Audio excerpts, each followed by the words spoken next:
Hi, ಎಲ್ರಿಗೂ ನಮಸ್ಕಾರ. ಇವತ್ತು ನಾವು ಎಳ್ನೀರು ಜ್ಯೂಸ್ ಹೇಗೆ ಮಾಡೋದು ಅಂತ ನೋಡೋಣ ಬನ್ನಿ. ಒಂದು ಎಳ್ನೀರು ತಗೊಂಡಿದ್ದೀನಿ. ಅದರಲ್ಲಿರೋ ನೀರನ್ನ ಒಂದು ಬೌಲಿಗೆ ಹಾಕೊಳ್ಳೋಣ. ಹಾಗೆ ಅದರಲ್ಲಿರೋ ಗಂಜಿನೂ ಜೊತೆಗೆ ಅದರಲ್ಲೇ ಹಾಕೊಂಡಿದ್ದೀನಿ. ಈಗ ಗಂಜಿನ ಸಪ್ರೇಟ್ ಮಾಡಿ ಮಿಕ್ಸಿಗೆ ಹಾಕೋತಾ ಇದ್ದೀನಿ. ನಾನು ಮಿಕ್ಸಿಗೆ ಹಾಕೊಂಡು ಸ್ವಲ್ಪ ಗ್ರೈಂಡ್ ಮಾಡಿ ಮತ್ತೆ ತೆಗಿತಾ ಇದ್ದೀನಿ. ನೋಡಿ, ಇವಾಗ ಗ್ರೈಂಡ್ ಮಾಡಿದ್ದೀನಿ. ಇಷ್ಟು ಗ್ರೈಂಡ್ ಮಾಡಿಕೊಂಡ್ರೆ ಸಾಕಾಗುತ್ತೆ.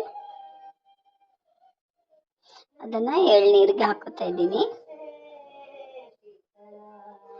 ಈಗ ಇದಕ್ಕೆ ಅರ್ಧ ಲಿಂಬೆ ಹಣ್ಣು ಹಾಕೋತಾ ಇದ್ದೀನಿ. ಹಾಗೆ 2 ಟೇಬಲ್ ಸ್ಪೂನ್ ಅಷ್ಟು ಸಕ್ಕರೆ ಹಾಕೋತಾ ಇದ್ದೀನಿ. ಆಮೇಲೆ ಸ್ವಲ್ಪ ಉಪ್ಪು ಹಾಕೋತಾ ಇದ್ದೀನಿ. ಇವಾಗ ಜ್ಯೂಸ್ ರೆಡಿ. ಇಷ್ಟೇ. ಇದನ್ನು ಚೆನ್ನಾಗಿ ಮಿಕ್ಸ್ ಮಾಡಿಕೊಂಡು ಒಂದು ಗ್ಲಾಸ್ಗೆ ಹಾಕೊಳ್ಳೋಣ. ಎಳ್ನೀರು ಜ್ಯೂಸ್ ರೆಡಿಯಾಗಿದೆ.